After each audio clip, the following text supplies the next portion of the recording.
காலைதோறும் புதியவை. முதியோரை கனம் பண்ணு. ஏப்ரல் 10. நரைத்தவனுக்கு முன்பாக எழுந்து முதிர் வயதுள்ளவன் முகத்தை கனம் பண்ணி உன் தேவனாகிய கர்த்தருக்கு பயப்படுவாயாக.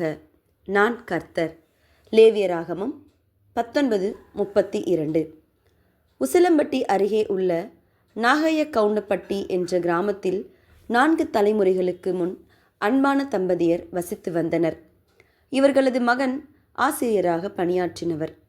இவர்களது பெற்றோரும் ஆசிரியர்களாகத்தான் பணியாற்றினர்.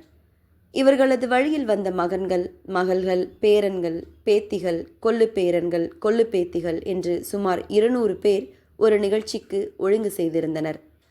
பறவை என்ற ஊரில் இந்நிகழ்ச்சி நடந்தது. இந்த குடும்பத்தில் அநேகர் ஆசிரியர்களாகத்தான் பணிபுரிந்து வருகின்றனர்.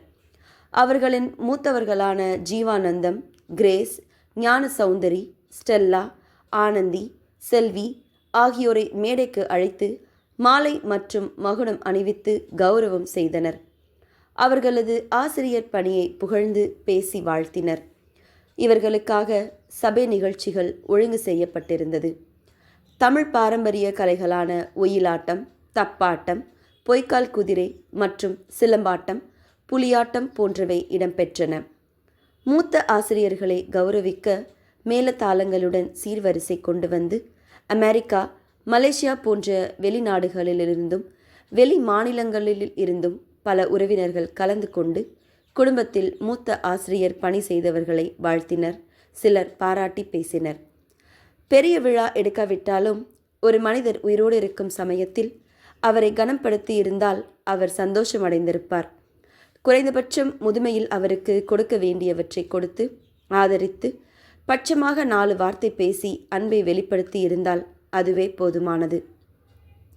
உங்கள் வீட்டில் மற்றும் சபையில் வயதானவர்கள் இருந்தால் அவர்கள் உயிரோடு இருக்கும் பொழுதே அவர்களுக்கு கொடுக்க வேண்டியதை கொடுத்து அன்புடன் கவனித்து கொள்ளுங்கள். போதகர் என்ற முறையில் பல அடக்க ஆராதனையில் மரித்து போனவரை பற்றி மிகவும் புகழ்ந்து பேசுவார்கள்.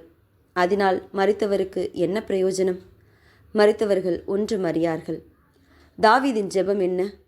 இப்பொழுதும் தேவனே, இந்த சந்ததிக்கு உமது வல்லமையையும் வரப்போகிற யாவருக்கும் உமது பராக்கிரமத்தையும் நான் அறிவிக்கும் அளவும் முதிர் வயதும் நரை மயிரும் உள்ளவனாகும் வரைக்கும் என்னை கைவிடீராக.